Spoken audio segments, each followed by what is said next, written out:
Look at the salt on your table. A small container, a few grams, something you probably bought without thinking, something that costs almost nothing, something you shake over food and forget about. Now imagine being arrested for owning too much of it. Imagine armies marching to control it. Imagine empires rising and falling because of it. Imagine walking for days across a desert just to trade it. That small container on your table was once one of the most dangerous, powerful, and valuable substances on Earth. Not gold, not silver, not spices, salt. For thousands of years across dozens of civilizations, salt was not just a seasoning, it was money. So why did ancient people use salt as currency? And what does that tell us about how humans first learned to turn a substance into value? To understand that, we have to begin with a problem. Not a political problem, not a cultural one, a body problem. The human body needs salt to survive, not because ancient people like the taste, because sodium is essential for nerve signals, muscle movement, and fluid balance. Without enough of it, the body begins to fail. Muscles cramp, the mind fogs. In extreme cases, the heart stops. Every living human body loses salt constantly, through sweat, through digestion, through the basic act of being alive. And in a world before refrigerators, before food preservation technology, before any of the systems we take for granted today, salt did something else that made it even more critical. It stopped food from rotting. Think about what that means for an ancient community. You hunt an animal. It is large, more meat than your group can eat in 1 or 2 days. Without any way to preserve it, most of that meat will spoil. Most of that effort, that risk, that energy spent hunting will be lost to decay within days. But with salt, the equation changes. Salt pulls water out of meat. Bacteria need moisture to grow. Remove the moisture, and the meat lasts. Days become weeks. Weeks become months. That animal you hunted does not disappear in 3 days. It feeds your family through winter. It becomes tradable. It becomes storable. It becomes wealth. Salt did not just season food. Salt made food into something that could be saved, carried, and exchanged. And that is where money begins. Not with coins. Not with paper, not with banks. Money begins when something valuable enough to trade becomes portable enough to carry. Salt was both. But here's the part most people do not know. Salt was not equally available everywhere. Some places had it in abundance. Coastlines where seawater could be evaporated. Dry lake beds in desert regions. Underground deposits where ancient seas had dried up millions of years ago.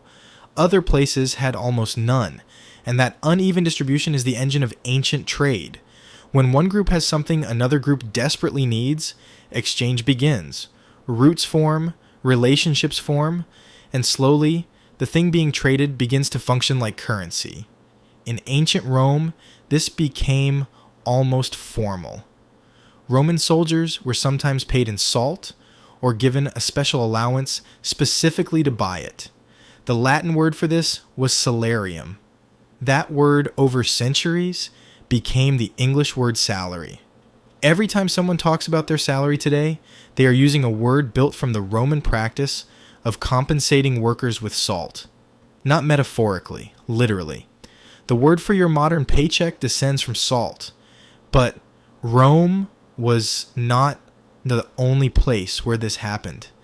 In ancient China, salt was so important that governments fought wars over the right to tax it. Salt tax revenues funded armies, built infrastructure, and kept dynasties in power. Officials who controlled salt production held some of the most powerful positions in the empire. Controlling salt meant controlling survival. Controlling survival meant controlling people. In Ethiopia, bars of rock salt, called amole, were used as currency for centuries, not as a symbol of currency, not as a reference to value, as the actual medium of exchange. You walked into a market with salt bars and walked out with goods. That continued in some regions into the 20th century. Across the Sahara, traders carried enormous slabs of salt across hundreds of miles of desert. The journey was long, dangerous, and exhausting. The The slabs were cut into specific sizes, making them easier to trade and helping them function much like standardized currency. Salt mines became sources of economic and political power. Governments invested enormous resources into extracting, transporting, and protecting salt supplies. In Rome, an entire road known as the Via Salaria was built to move salt efficiently across the empire. The value of salt-shaped infrastructure, trade networks, and military logistics. In India, colonial governments imposed strict salt taxes and monopolies. The control of salt became a symbol of control over everyday life. This eventually inspired the Salt March, one of the most famous acts of nonviolent resistance in history. In France, the salt tax known as the gabelle fueled public anger for centuries. Across multiple civilizations, salt became more than a resource. It became a political weapon. Venice built much of its wealth and maritime power through control of the salt trade. By controlling key supplies throughout the Mediterranean, Venice transformed salt into a foundation of economic dominance. Salt also expanded global trade in another way. It preserved fish, allowing food to travel vast distances. Salted cod became one of the world's most important trade commodities. Salt was used to preserve leather and countless other goods. Its value extended far beyond the dinner table. What made salt such effective money? First, everyone needed it. Second, it was difficult to obtain in many places. Third, it did not spoil. And fourth, it could be divided into smaller units. These qualities made salt durable, practical, and universally valuable. In many ways, it passed the same tests we still use to judge money today. But salt's reign would not last forever. The Industrial Revolution transformed production. New technologies made salt cheaper and more abundant than ever before. The scarcity that once gave it value began to disappear, and when scarcity disappeared, its role as currency faded with it. Commodity money gave way to metal coins. Metal coins gave way to paper currency, and eventually, paper gave way to digital numbers on screens. Yet the underlying idea remained the same. Money works because people agree that it works. Salt, gold, paper, digital currency, all of them depend on shared belief. The story of salt teaches three powerful lessons. Value comes from need. Scarcity creates power, and trade builds civilizations. Human need is the first market. Everything else grows from there. Entire civilizations rose around salt deposits and trade routes. Cities expanded where salt was abundant. Geography itself was shaped by the search for this essential resource. Even today, traces of salt remain hidden in our language. Salary, worth your salt, salt of the earth. Even the word salad comes from the Latin word for salt. Thousands of years later, the legacy remains. Every time you shake salt over your food, you are holding something that once moved armies, built empires, funded governments, and sparked revolutions. That same container once carried extraordinary power.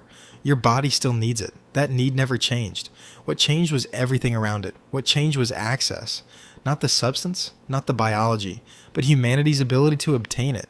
Salt is more than a seasoning. It is the story of how humans learned to preserve value, create trade, and build civilization itself.